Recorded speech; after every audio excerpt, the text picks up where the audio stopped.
Assalamualaikum warahmatullahi wabarakatuh. Halo guys, balik lagi dengan channel kita belajar bareng yuk. Gimana hari ini? Gimana puasanya? Semoga lancar ya semuanya ya. Dan semoga sehat selalu untuk kita semua. Amin ya robbal alamin. Oke teman-teman semua, balik lagi dengan video kita.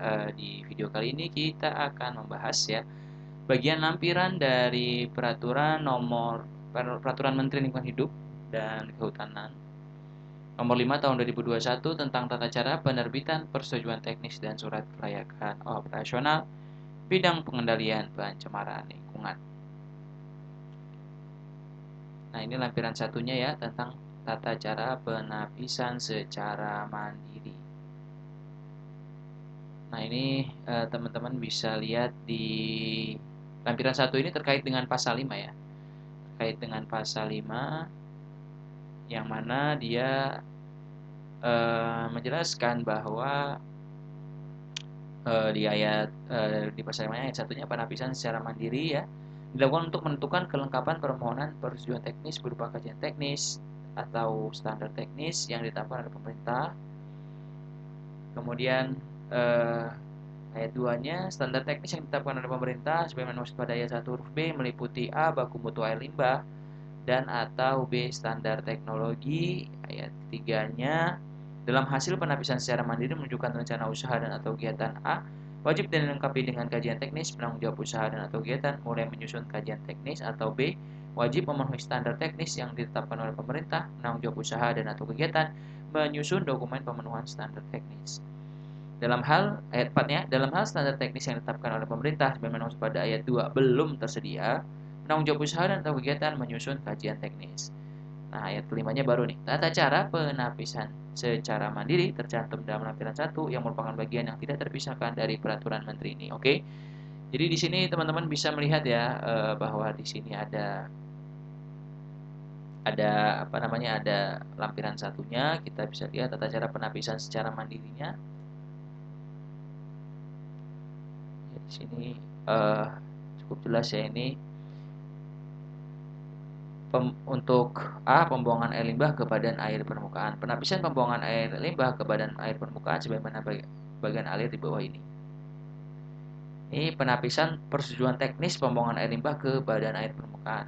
Ini dari usaha atau kegiatan, kemudian daftar usaha dan atau kegiatan dengan potensi pencemaran tinggi, ya atau tidak. Y itu ya, T itu tidak. Maka susun kajian teknis. Bila tidak berpotensi pencemaran tinggi, maka ada standar teknologinya. Bila ya, maka susun standar teknis. Bila tidak, maka dilihat juga dari poin ini, air limbah dibuang ke badan air permukaan. Bila ya, maka akan dilanjutkan dengan diagram yang ini ya. Kemudian kalau bila tidak diperlukan persetujuan teknis dengan ketentuan 1. Air limbah wajib masuk ke IPAL terpadu melalui saluran atau pengangkutan. 2. Penanggung jawab wajib memasukkan pengelolaan air limbahnya ke dokumen lingkungan. Bila tadi air limbahnya dibuang ke badan permukaan ya, maka lihat juga poin yang ini nih. Ada lokasi beban pencemaran air. Ada alokasi beban pencemaran air. Bila tidak, maka baku mutu air terlampaui. Lihat lagi di sini bila ya, alokasi beban pencemaran air terlampaui. Nah, ini ada opsional lagi ya. Berarti dari poin ini bisa dilihat nih ada 2 cabang ini ya. Cabang yang ini. Nah, alokasi beban pencemaran air terlampaui. Bila ya, maka susun kajian pemanfaatan air limbah. Bila ya juga, maka susun kajian alternatif kompensasi. Ini dua-duanya bila iya ya. Bila ini alokasi beban pencemaran air terlampaui atau tidak. Bila ini tidak gitu ya, maka baku mutu air terlampaui atau tidak. Nih, dilihat lagi. Kalau iya, maka dilihat juga nih parameter baku mutu air terlampaui sama dengan parameter air limbah. Bila tidak, susun kajian teknis dengan menggunakan BMAL in situ atau lokal. Nah, ini kalau baku mutu air terlampaui, bila tidak, maka lihat lagi nih, ada baku mutu air limbah spesifik nggak? Bila iya, maka susun standar teknis dengan menggunakan BMAL spesifik. Bila tidak, maka susun standar teknis dengan BMAL umum. Dan juga susun kajian teknis untuk menentukan BMAL spesifik. Ini badan aliran, jadi semuanya dilihat ya. Dimulai dari sini nih jalannya, kemudian lihat ke bawah terus, kemudian ke sini. Ini kemudian bercabang ada 2 opsi ya. 2 opsi, bila ini iya maka ini dibuat gitu ya. Kemudian juga dilihat lagi ke bawah nih, bila dari sini tidak, maka dilihat lagi nih baku mutu air terlampaui atau tidak. Bila tidak, maka ini nih hasilnya. Kalau bila iya, maka dia juga wajib buat ini, mohon maaf, bila ini iya ya terlampaui, maka dia wajib melihat poin ini nih, melihat poin ini. Tapi juga bila iya, maka dia wajib juga membuat ini gitu. Bila jawaban dari sini itu tidak, mohon maaf, dari sini iya ya, bila iya maka wajib buat ini juga tetap.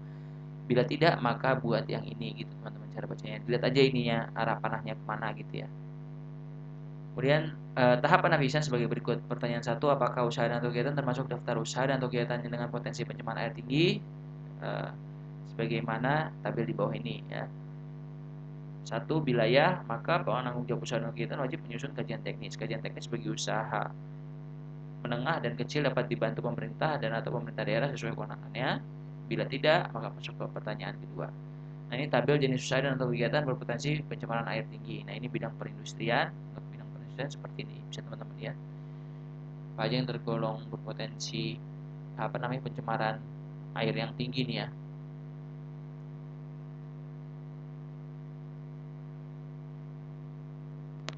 Ini ada list-listnya teman-teman. Nanti bisa teman-teman cari sendiri untuk industri yang akan teman-teman exercise gitu ya. Daftar-daftarnya.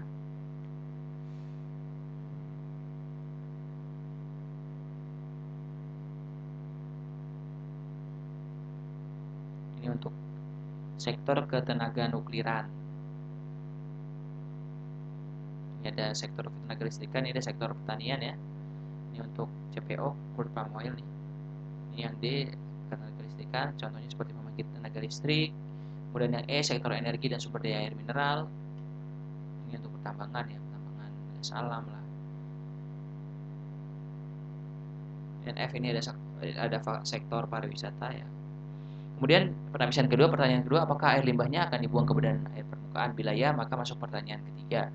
Bila tidak, penanggung jawab usaha atau kegiatan tidak wajib menyusun persetujuan teknis dengan ketentuan.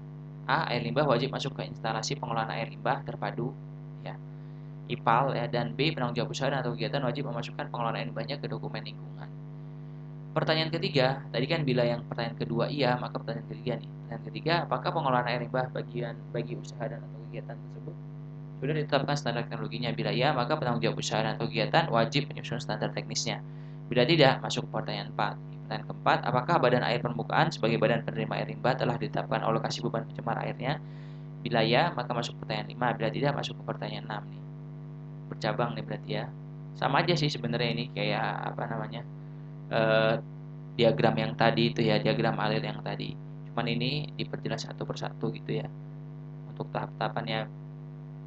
Pertanyaan kelima, apakah alokasi beban pencemar air yang terlampaui? Bila ya, maka penanggung jawab usaha atau kegiatan wajib membuat kajian A. Pemanfaatan air limbah. Penapisan kajian ini mengikuti penapisan pemanfaatan air limbah. Atau B.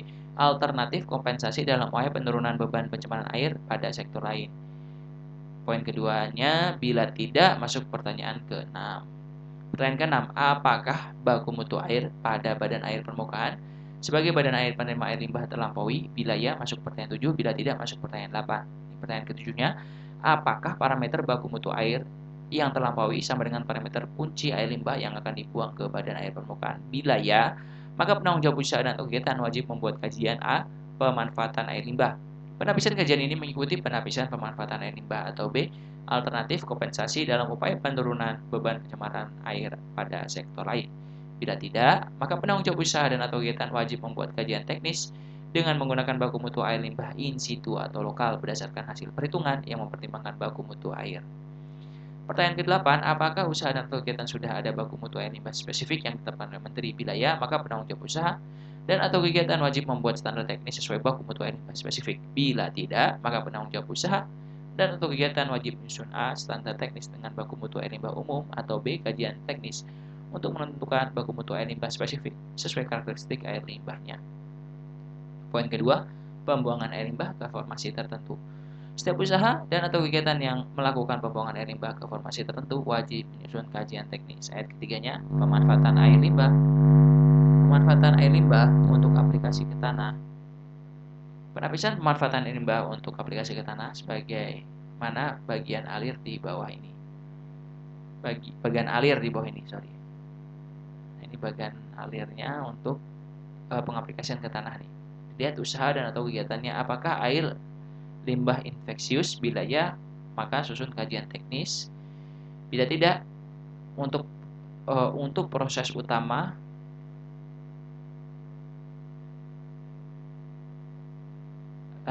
bila ya, maka tidak diperlukan persetujuan teknis. Pengelolaan terintegrasi dalam dokumen lingkungan. Tadi bila poin yang ini tidak ya, maka untuk penunjang bila ya, maka hanya ini aja yang dilakukan. Bila tidak, maka dilakukan ini. Dilakukan pertanyaan lagi untuk produk samping. Bila tidak, maka untuk menambahkan nutrisi tanah untuk budidaya.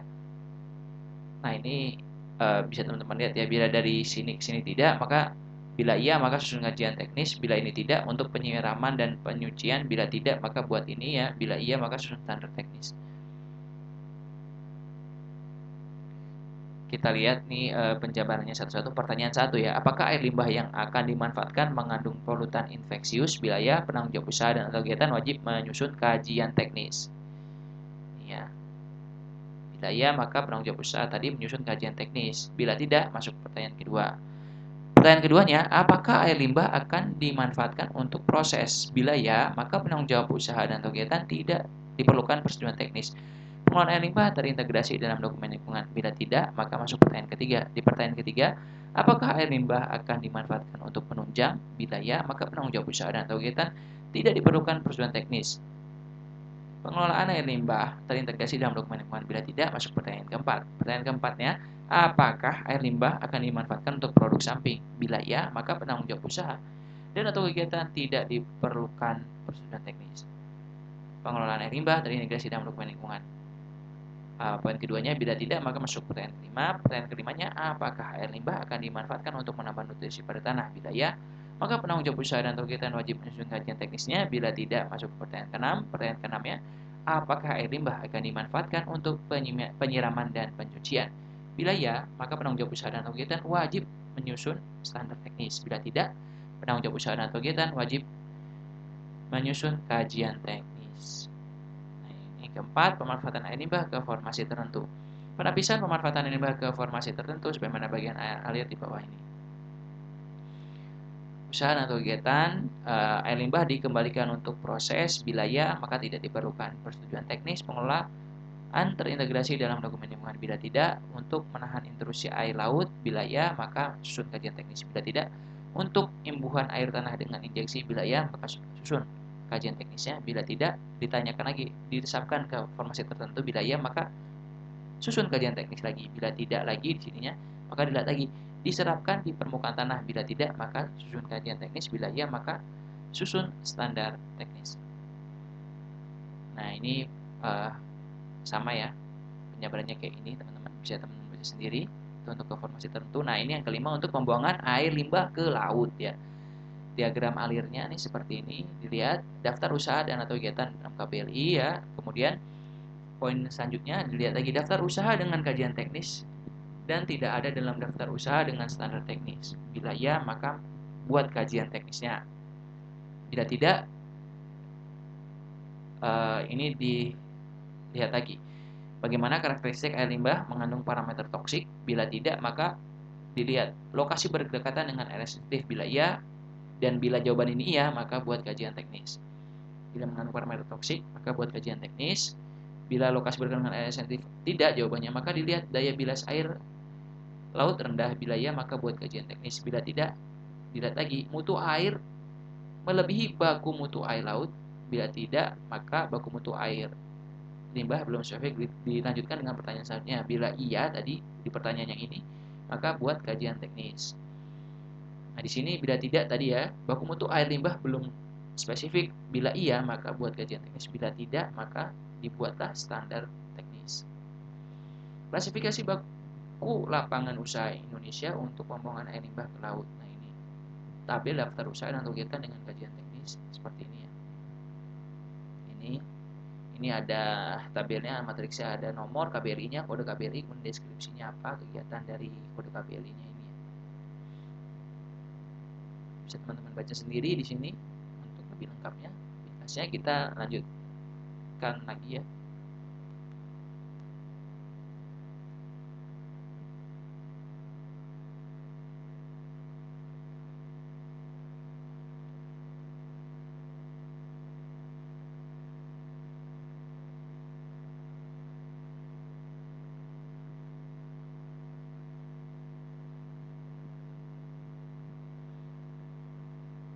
ini adalah daftar usaha dan atau kegiatan dengan standar teknis. Kalau tadi kajian teknis, ya sekarang ini standar teknisnya. Tabel daftar usaha dan atau kegiatan dengan standar teknis.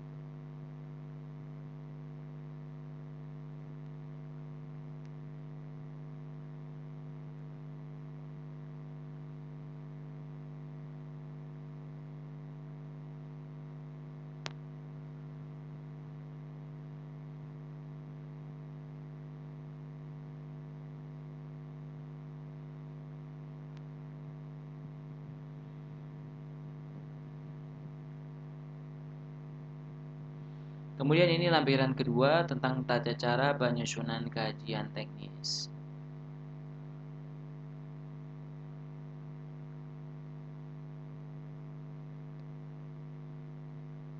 Lampiran kedua ini terkait dengan pasal 6 ya.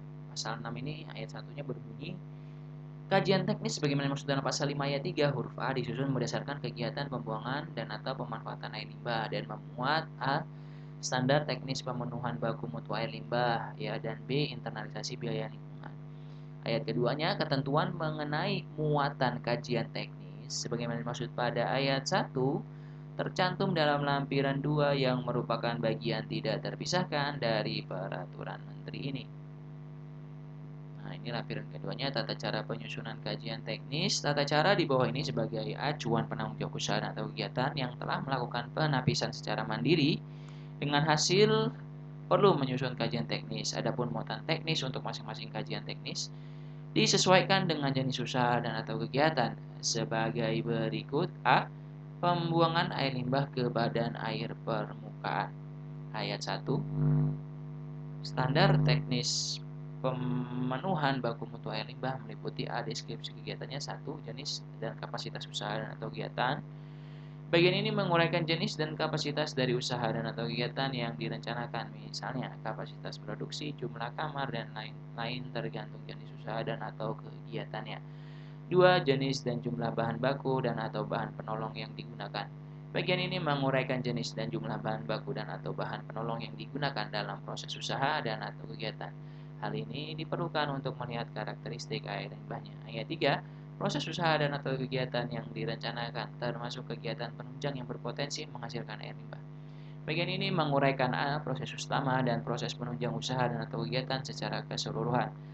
Proses penunjang yang dijelaskan diutamakan untuk kegiatan yang menghasilkan air limbah seperti operasional boiler, aktivitas pekerja, pencucian kendaraan, dan lain-lain. Proses usaha dan atau kegiatan dijelaskan mulai dari awal hingga akhir proses sampai dihasilkannya produk dan air limbahnya dilengkapi dengan diagram alir proses. B. Neraca air yang menggambarkan sumber dan kapasitas air baku yang dibutuhkan. Penggunaan air baku pada masing-masing unit proses atau kerja, sumber air limbah yang dihasilkan serta karakteristik air limbah seperti mutu, sifat toksisitas, dan patologis air limbah. C. Fluktuasi dan kontinuitas produksi dan air limbah. D. Layout dengan skala memadai yang menggambarkan 1. Lokasi masing-masing unit proses atau kerja, terutama unit kerja yang menghasilkan air limbah, sumber air limbah seperti saluran drainase, dan 2. Instalasi pengolahan air limbah, saluran air limbah, serta lokasi pembuangan air limbah atau vault. B. Rona lingkungan awal. Rona lingkungan yang dijelaskan fokus pada komponen lingkungan yang terkait antara lain 1.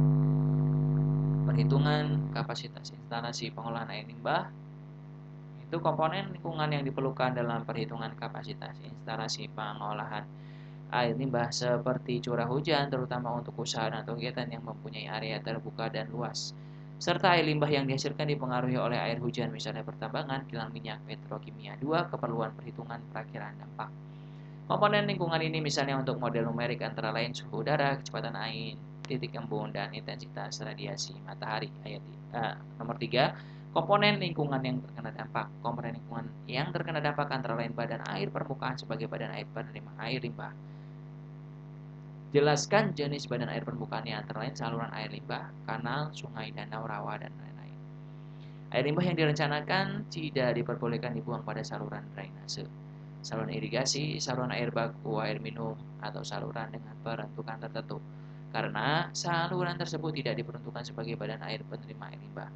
Dalam hal lokasi pembuangan terdekat adalah saluran tersebut atau lokasi kegiatan jauh dari badan air permukaan, maka penanggung jawab usaha atau kegiatan melakukan pemanfaatan air limbah atau dikelola oleh pihak ketiga, yaitu membuang pada saluran air limbah yang terkoneksi dengan pengolahan air limbah terpadu. Komponen lingkungan yang terkena dampak meliputi A. Badan air permukaan. Bagian ini menguraikan data yang dibutuhkan untuk kajian pada segmen badan air permukaan penerima air limbah. Segmentasi menggunakan batasan yang telah ditetapkan dalam surat keputusan tentang alokasi beban pencemaran air.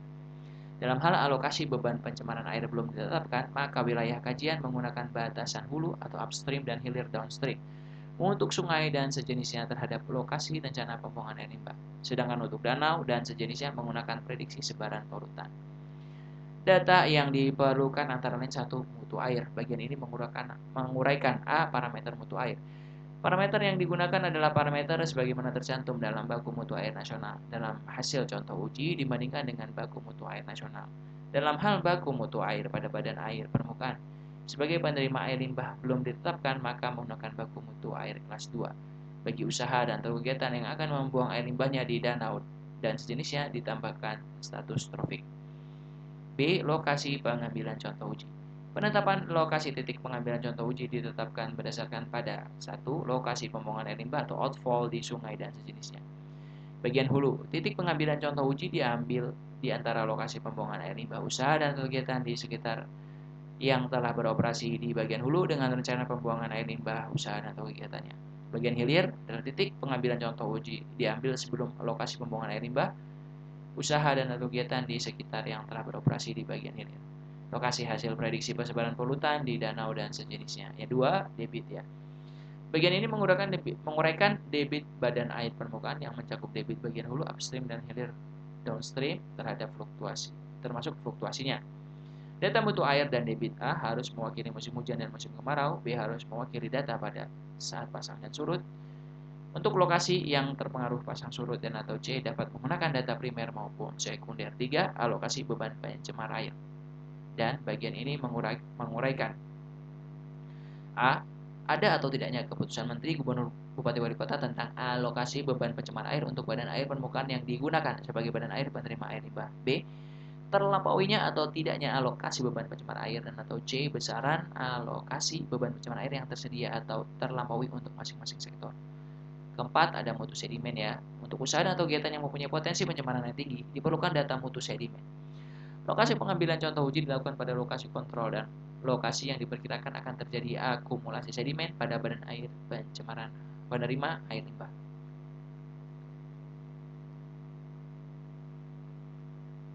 Kemudian poin yang B. Nah, ini kan tadi komponen lingkungan yang terkena dampak ya. Meliputi 1. Badan air permukaan. A. Badan air permukaan. Kemudian ini B-nya nih. B-nya adalah hidrologi dan morfologi badan air permukaan. Bagian ini menguraikan penampang badan air permukaan yang mencakup lebar dan kedalaman, kemiringan dasar, koefisien kekasaran mening, kecepatan dan arah aliran beserta parameter morfologi badan air permukaan lainnya. Untuk danau menjelaskan volume, kedalaman rata-rata dan laju penggantian air. Kemudian ada biota air, C-nya biota air ya. Bagian ini menguraikan tentang plankton, bentos, dan nekton, terutama adanya spesies yang unik dan endemik, atau adanya spesies yang dilindungi oleh peraturan perundang-undangan, atau adanya spesies kunci dalam struktur ekosistem tersebut. D. Ekosistem yang memiliki nilai penting antara lain 1. Adanya daerah pemijahan, jalur perpindahan spesies migratori atau daerah yang memiliki nilai penting dalam siklus hidup spesies tertentu. 2. Adanya lokasi akuatik khusus, termasuk kawasan suaka alam. Dan atau 3. Keberadaan atau potensi lokasi sebagai daerah rekreasi atau perikanan dan lainnya. Kemudian yang E, air tanah. Bagian ini menguraikan kondisi air tanah antara lain mutu dan tinggi muka air tanah, lokasi pengambilan sampling air tanah mewakili bagian hulu dan hilir, terutama untuk lokasi air tanah yang berada pada jenis akuifer bebas atau unconfined atau air tanah dari kedalaman kurang dari 40 meter. Dan ini perakiraan dampak. 1. Perhitungan baku mutu air limbah. Baku mutu air limbah yang ditetapkan perlu mempertimbangkan baku mutu air pada segmen badan air permukaan sebagai penerima air limbah. Baku mutu air limbah tersebut terdiri dari A. Jenis parameter ya. Jenis parameter harus memperhatikan karakteristik air limbahnya. Sebagaimana dijelaskan dalam deskripsi kegiatan di atas, jenis parameter yang dikaji adalah parameter kunci dari usaha dan kegiatannya. B. Kadar parameter. Kadar parameter dihitung dengan memperhatikan baku mutu air dan atau alokasi beban pencemar air. C. Debit. Debit dihitung berdasarkan neraca air dan baku mutu air limbah yang mencantumkan debit dan volume air limbah per satuan detik. D. Beban pencemar air. Beban pencemar air dihitung berdasarkan alokasi beban pencemar air bila telah ditetapkan atau hasil perkalian kadar parameter sebagaimana dimaksud pada huruf A dengan debit sebagaimana dimaksud pada huruf C. Cara perhitungan baku mutu air limbah sebagai berikut. A. Perhitungan dengan alokasi beban pencemar air yang belum terlampaui atau masih tersedia. Penanggung jawab usaha dan kegiatan melakukan perhitungan baku mutu air limbah ya dengan menggunakan kombinasi baku mutu air limbah spesifik untuk industri tersebut dan alokasi beban pencemar air dari sektor industri pada segmen tersebut. B. Perhitungan dengan alokasi beban pencemar air yang terlampaui. Penanggung jawab usaha dan kegiatan melakukan perhitungan baku mutu air limbah dengan menggunakan kombinasi baku mutu air limbah spesifik untuk industri tersebut dan persentase penurunan beban pencemar air dari sektor industri pada segmen tersebut. DC. Perhitungan dengan baku mutu air. Penanggung jawab usaha dan atau kegiatan melakukan perhitungan baku mutu air lokal menggunakan metode perhitungan didasarkan parameter pencemarnya sebagai contoh. 1. Neraca massa. 2. Model numerik. Atau 3. Model analitik. Untuk polutan konservatif atau inert atau dianggap konservatif toksik organik logam dapat menggunakan model neraca massa dan numerik. Untuk polutan non-konservatif atau konvensional seperti BOD, COD, TSS, nitrogen, fosfat, amonia N dapat menggunakan model numerik dan analitik. Sedangkan metode neraca massa dapat digunakan untuk prediksi persebaran polutan apabila jarak antara lokasi pembuangan air limbah outfall dengan titik pantau kurang dari 1 km. Ini metode neraca massa seperti berikutnya. CR sama dengan sigma CI kali KI per QI ya, per sigma VI sama dengan sigma MI per sigma VI, di mana ini CR ya. CR ini adalah konsentrasi rata-rata konstituen untuk aliran gabungan, CI adalah konsentrasi konstituen pada aliran 1, QI adalah debit aliran ke-1, MI adalah massa konstituen pada aliran ke-1. Data yang diperlukan: 1. Debit badan air permukaan di hulu atau upstream.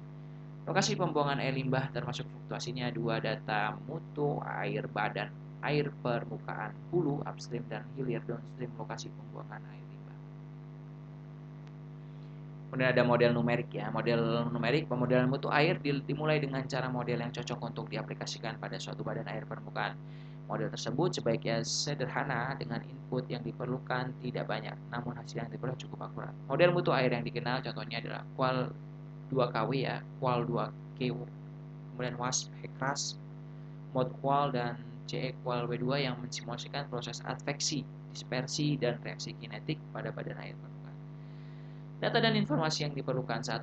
Debit badan air permukaan di hulu, lokasi pembuangan air limbah termasuk fluktuasinya, penampang badan air permukaan, lebar kedalaman air, kemudian kemiringan dasar badan air permukaan, koefisien kekasaran Manning, kecepatan aliran beserta parameter morfologi badan air permukaan lainnya. Dan 2. Data mutu air pada hulu upstream dan hilir lokasi pembuangan air limbah. Model analitik. Persebaran polutan konvensional atau biodegradable polutan pada badan air merupakan hasil dari berpindahnya polutan akibat terbaunya aliran air yang disebut dengan adveksi ditambah dengan perubahan konsentrasi polutan akibat reaksi kinetik, misalnya penguraian dan sedimentasi. 1. Sungai dan sejenisnya. Proses adveksi dan reaksi kinetik polutan konvensional di sungai yang dapat digunakan untuk menetapkan baku mutu air limbah lokal dapat dihitung menggunakan persamaan matematik sebagai berikut. Ini untuk parameter BOD, ini ya rumus yang dipakai. Untuk parameter COD yang ini senyawa nitrogen, ini rumusnya senyawa fosfat yang ini, kemudian bakteri coli, algae yang ini. Ini adalah keterangan-keterangannya. Tentang nilai parameter kinetik dan stokiometri pada suhu 15-35 derajat Celcius kondisi di Indonesia dapat dilihat pada tabel berikut. Nah, ini simbolnya apa, kemudian parameternya ini apa nih. Dari simbol-simbol ini adalah parameternya apa, kemudian ini adalah rentangnya untuk satuannya apa. Sumbernya ini dari daya tampung beban pencemar luas sungai berdasarkan parameter kinetik untuk beban pencemaran purifikasi Iskandar dan kawan-kawan 2023.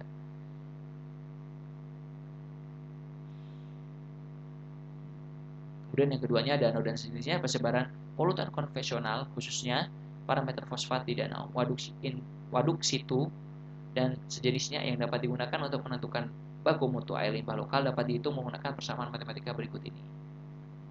Nah, ini untuk yang di danau ya, dan atau sejenisnya seperti waduk gitu ya. Ini rumusnya.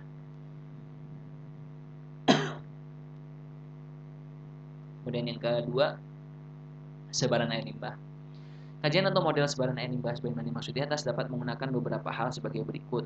A. Penyebaran air limbah di badan air. B. Kajian harus dapat mengidentifikasi kondisi yang paling kritis akibat variasi kondisi biologi, jumlah atau volume dan komposisi serta potensi bioakumulasi atau persistensi dari air limbah yang dibuang. C. Penentuan Zone of Initial Dilution atau ZID, yaitu suatu zona di mana organisme, termasuk bentos, dapat terpapar oleh pencemaran dengan konsentrasi yang melebihi baku mutu air secara terus-menerus. D. Potensi perpindahan polutan melalui proses biologi, fisika, dan kimiawi. E. Komposisi dan kerentanan komunitas biologi yang memungkinkan terpapar oleh air limbah, termasuk adanya spesies yang unik dan endemik, atau adanya spesies yang dilindungi oleh peraturan undang-undang, atau adanya spesies kunci dalam struktur ekosistem tertentu tersebut. F. Nilai penting badan air penerima air limbah. Nilai penting badan air penerima air limbah terhadap komunitas biologi di sekitarnya, termasuk adanya daerah pemijahan, jalur perpindahan spesies migratori, atau daerah yang memiliki nilai penting dalam siklus hidup spesies tertentu. G. Adanya lokasi akuatik khusus termasuk kawasan suaka alam, keberadaan atau potensi lokasi sebagai daerah rekreasi atau perikanan dan lainnya. Dan atau I. Potensi dampak terhadap kesehatan manusia baik langsung maupun tidak langsung. 3 sifat penting dampaknya ya. Berdasarkan perakhiran dampak dijelaskan. A. Jumlah manusia yang terkena dampak. Jelaskan berapa jumlah manusia yang memanfaatkan badan air permukaan penerima air limbah yang terpengaruh dampak pembuangan air limbah berdasarkan luas persebaran air limbah ya. B. Luas persebaran dampak. Jenis luasan persebaran dampak berdasarkan perhitungan perakhiran sebaran air limbah. C. Intensitas dan lamanya dampak berlangsung. Jelaskan intensitas dampak pembuangan air limbah dan lamanya pembuangan air limbah berlangsung, fluktuasi dan kontinuitasnya. D. Komponen lingkungan lain yang terkena dampak. Jelaskan komponen lingkungan yang terkena dampak akibat pembuangan air limbah atau dampak turunannya. Bila ada dampak turunannya, maka dampak turunan tersebut harus dikaji lebih lanjut. E. Kumulatif dampak. Jelaskan apakah dampak pembuangan air limbah ini bersifat kumulatif atau tidak. Jelaskan disertai dengan justifikasinya. F. Berbalik atau tidaknya dampak. Jelaskan apakah dampak pembuangan air limbah ini dapat berbalik atau tidak. Jelaskan disertai dengan justifikasinya. 4. Penetapan titik pemantauan air pada badan air permukaan berdasarkan hasil perakiraan sebaran air limbah dan luasan persebaran dampaknya. D. Rencana pengelolaan dan pemantauan lingkungan. 1. Rencana pengelolaan lingkungan. Bagian ini menjelaskan sistem pengolahan air limbah yang direncanakan berdasarkan baku mutu air limbah, hasil perhitungan dan perakiraan dampaknya yang memuat A. Kapasitas instalasi pengolahan air limbah. Kapasitas ditentukan berdasarkan debit dan mutu air limbah yang akan diolah atau inlet yang dapat mendapatkan target. Untuk mendapatkan target baku mutu air limbah yang akan dicapai bagi usaha dan kegiatan yang terbuka, misalnya pertambangan, kapasitas tergantung dari karakteristik dan debit air limbah serta curah hujan. B. Teknologi sistem pengolahan air limbah. Penentuan teknologi sistem pengolahan air limbah dilakukan dengan pendekatan kelompok pencemaran terlain, organik terurai atau biodegradable organics, organik solid terurai atau non-biodegradable organics, nutrien, sedimen, padatan tersuspensi, apungan, floatable material, logam berat, anorganik terlarut, asam basa, patogen, warna, senyawa toksik atau inhibitor. Contoh, pilihan teknologi dengan pendekatan kelompok pencemar sebagaimana disajikan pada tabel berikut. Penanggung jawab usaha dan kegiatan dapat mengidentifikasi pilihan teknologi selain dari tabel tersebut. Nah, ini dia. Kelompok pencemarnya apa, ini penjelasannya, parameternya apa, kemudian pilihan teknologi. Nah, ini jadi sudah dijelaskan dalam materi kimia. Contohnya nih, kelompok pencemar 1, organik terurai atau biodegradable organics, penjelasannya terdiri dari berbagai senyawa organik yang dapat diuraikan oleh mikroba, contohnya karbohidrat, protein, sukrosa, glukosa, dan lemak, terus menimbulkan dampak spesifik yaitu pembusukan badan air sehingga memiliki kondisi septik yang hitam dan berbau. Nah, parameternya ini ada BOD,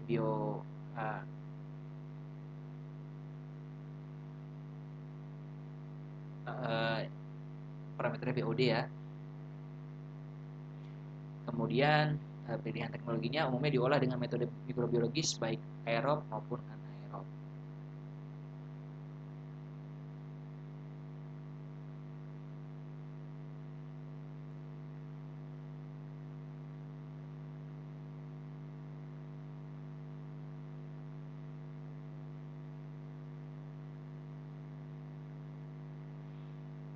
ada COD juga ya.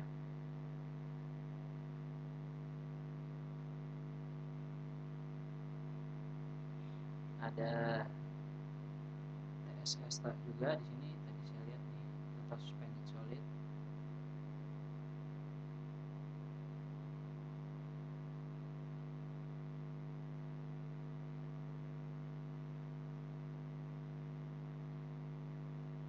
Nah, ini untuk proses atau unit operasi. Bagian ini menguraikan unit proses atau unit operasi yang akan digunakan. Contoh identifikasi tipe teknologi pada unit proses atau unit operasi disajikan dalam tabel berikut.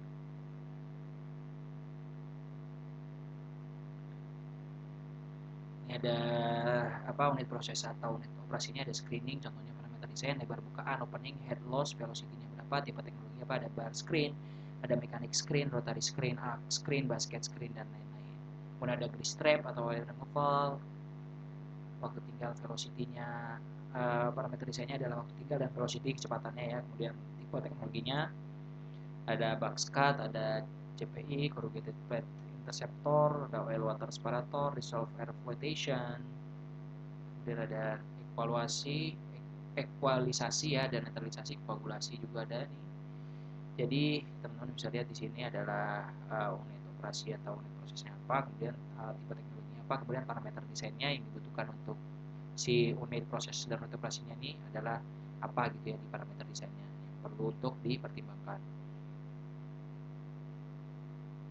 Kemudian ada juga kriteria desain setiap unit proses. Bagian ini menguraikan kriteria desain setiap unit proses atau unit operasi. Contoh kriteria desain untuk setiap unit proses sebagai tabel berikut. Nah, ini untuk bar screen nih. Kriteria desainnya apa? Di sini kemudian ada pembersihan manual, ada pembersihan mekanisnya ya.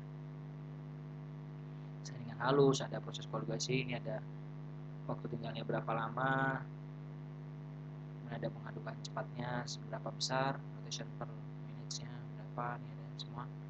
Di sini parameternya ya, bisa teman-teman lihat dan baca juga nih. Alur proses dan layout instalasi pengolahan air limbah. Bagian ini menguraikan satu alur proses teknologi pengolahan air limbah yang dipilih dari pretreatment sampai dengan pengolahan air limbah. Dan dua, layout mulai dari inlet sampai lokasi pembuangan atau outfall yang meliputi lokasi unit proses, instalasi pengolahan air limbah, pemipahan jalur air limbah, titik penaatan, titik pembuangan, titik pemantauan ya. Dan F, pengelolaan lumpur dan atau gas yang dihasilkan. Bagian ini menguraikan rencana pengelolaan lumpur dan atau gas yang dihasilkan dari proses pengolahan air limbah. 2. Rencana pemantauan lingkungan. Pemantauan dapat dilakukan secara manual dan otomatis, terus-menerus, dan dalam jaringan. Usaha dan atau kegiatan yang diwajibkan untuk melakukan pemantauan secara terus-menerus dan dalam jaringan mengacu pada peraturan perundang-undangan. Beberapa hal yang perlu diuraikan dalam rencana pemantauan lingkungan adalah 1. Titik penaatan atau outlet. Bagian ini menjelaskan jumlah, nama, lokasi titik penaatan, dan koordinat. B. Titik pembuangan air limbah atau outfall. Bagian ini menjelaskan jumlah, nama, lokasi titik pembuangan air limbah atau outfall, dan koordinat. C. Titik pemantauan badan air permukaan. Bagian ini menjelaskan jumlah, nama, lokasi titik pemantauan badan air permukaan, dan koordinat. Penetapan titik pemantauan ini berdasarkan hasil perhitungan atau modeling sebagaimana telah dilakukan pada perakiraan sebaran air limbah. D. Mutu air limbah. Bagian ini menjelaskan 1. Mutu air limbah yang wajib dipantau mencakup parameter, kadar, debit, dan beban pencemar air berdasarkan hasil perhitungan baku mutu air limbah dalam perakiraan dampak. 2. Metode pengambilan contoh uji untuk masing-masing parameter. Mutu air pada badan air permukaan yang dipantau. Bagian ini menjelaskan 1. Baku mutu pada badan air permukaan yang wajib dipantau mencakup parameter dan kadar. 2. Baku mutu air yang diacu disesuaikan dengan kelas air pada badan air permukaan sebagai penerima air limbah. Dan 3. Metode pengambilan contoh uji untuk masing-masing parameter. F. Mutu air tanah yang dipantau. Bagian ini menjelaskan 1. Mutu air tanah yang wajib dipantau mencakup parameter dan kadar. 2. Baku mutu air tanah yang diacu. Dan 3. Metode pengambilan contoh uji untuk masing-masing parameter. G. Frekuensi pemantauan. Bagian ini menjelaskan frekuensi pemantauan baik mutu air limbah, mutu air pada badan air permukaan, dan atau air tanah. Frekuensi pemantauan disesuaikan dengan kebutuhan. 3. Sistem penanggulangan keadaan darurat. Bagian ini menjelaskan sistem penanggulangan keadaan darurat untuk pengendalian pencemaran air, antara lain 1. Uraian tentang unit yang bertanggung jawab terhadap penanganan lokasi darurat, penanganan kondisi darurat, termasuk di dalamnya struktur organisasi, peran dan tanggung jawab serta mekanisme pengambilan keputusan, dan B. uraian tentang rencana dan prosedur tanggap darurat termasuk uraian detail peralatan dan lokasi, prosedur pelatihan, prosedur peringatan, dan sistem komunikasi. 4. Internalisasi biaya lingkungan. Bagian ini menjelaskan persentase biaya rencana pengelolaan dan pemantauan lingkungan, terutama pengendalian pencemaran air terhadap investasi usaha dan atau kegiatan. Biaya tersebut antara lain biaya pembangunan, pengoperasian, pemeliharaan, tanggap darurat, pengembangan teknologi, dan pengembangan sumber daya manusia. 5. Periode waktu uji coba. Bagian ini menguraikan jadwal pembangunan instalasi pengolahan air limbah dan periode waktu uji coba sistem pengolahan air limbah. 2. Standar kompetensi sumber daya manusia. Bagian ini menguraikan satu struktur organisasi. Bagian ini menguraikan struktur organisasi perusahaan yang menunjukkan adanya unit kerja yang menangani lingkungan hidup, khususnya pengendalian pencemaran air. 2. Sumber daya manusia. Bagian ini menguraikan persyaratan yang harus dipenuhi penanggung jawab usaha atau kegiatan 1 tahun setelah diterbitkannya SLO ya, surat layak operasi, yaitu ketersediaan A. penanggung jawab pengendalian pencemaran air, B. penanggung jawab operasional pengolahan air limbah, dan atau C. kompetensi lainnya sesuai kebutuhan. 3. Sistem manajemen lingkungan. Bagian ini menguraikan sistem manajemen lingkungan. Sistem manajemen lingkungan disesuaikan dengan kompleksitas usaha dan atau kegiatannya. Muatan sistem manajemen lingkungan sebagaimana tercantum dalam lampiran 4 yang merupakan bagian tidak terpisahkan dari peraturan menteri ini. B. Pembuangan air limbah ke formasi tertentu. Kajian pembuangan air limbah ke formasi tertentu memuat 1. Standar teknis pemenuhan baku mutu air limbah ya. Meliputi ini deskripsi kegiatannya, ini ada jenis sumber volume katasan limbah, kedua pengolahan air limbah dan fasilitas injeksi dan layout, ada data sumber injeksi dan zona target injeksi, 4 volume kumulatif, debit dan tekanan injeksi maksimum ya. Ini ada ada juga parameter-parameter lain dalamnya nih, seperti batas volume injeksi, ada luas dan daerah kajian injeksi, batas tekanan injeksi, batas laju alir atau debit injeksi, batas tekanan kepala sumur, dan ada 5 uji integritas ya. Untuk melihat kelayakan integritas mekanik sumur injeksi dapat dilakukan dengan beberapa metode antara lain multi-finger imaging tool atau MIT. Ini ada injectivity test, kemudian ada cement bond log atau CBL ya. CBL adalah informasi mengenai kualitas bonding semen pada masing-masing sumur, di mana dengan bonding semen yang baik akan mencegah terjadinya komunikasi antara zona produktif dengan zona lainnya.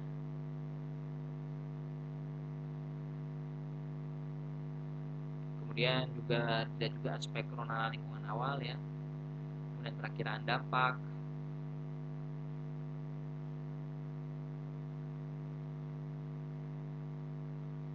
lalu ada sistem penanggulangan keadaan darurat, ada internalisasi biaya lingkungan, kemudian ada periode waktu uji coba ya.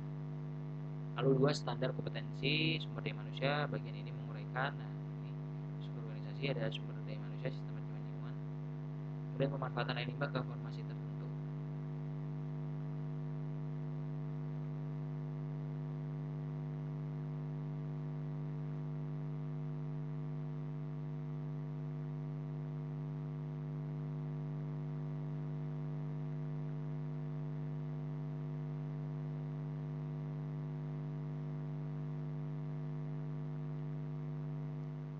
Kajian bagi kegiatan pemanfaatan air limbah untuk menahan intrusi air laut memuat ini 1. Standar teknis pemenuhan baku mutu air limbah, kemudian deskripsi kegiatannya meliputi 1. Jenis dan kapasitas usaha dan kegiatan, 2. Jenis dan jumlah bahan baku dan atau bahan penolong yang digunakan, 3. Proses usaha dan atau kegiatan yang direncanakan, kemudian 4. Pemanfaatan air limbah untuk menahan intrusi air laut. Bagian ini menguraikan jumlah, nama dan lokasi sumber injeksi, B. Debit yang diinjeksikan, C. Zona target injeksi. Kemudian B, ini ada rona lingkungan ya, rona lingkungan. C ada baku mutu air limbah, D perakiraan dampak.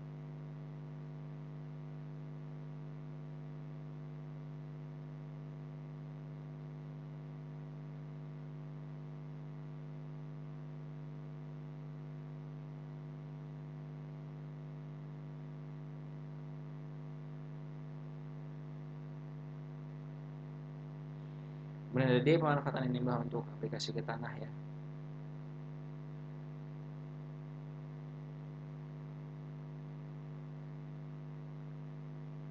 Ini bisa teman-teman baca pada lampiran kedua. Jadi masing-masingnya dijelaskan ya. ke media-media apa saja yang limbah tersebut dibuang, bisa ke badan air tadi ya, maka ada persyaratannya tertentu juga, ada kajiannya juga. Itu dia teman-teman semua, untuk pembahasan lampiran ini kita cukupkan ya sampai di lampiran kedua. Untuk lebih jelasnya mungkin bisa teman-teman pelajari lebih lanjut untuk lampiran kedua ini ya. Terima kasih kepada teman-teman yang telah menonton. Semoga video ini dapat bermanfaat. Semoga sukses dan sehat selalu untuk kita semua. Amin ya rabbal alamin. Thank you for watching. Wassalamualaikum warahmatullahi wabarakatuh.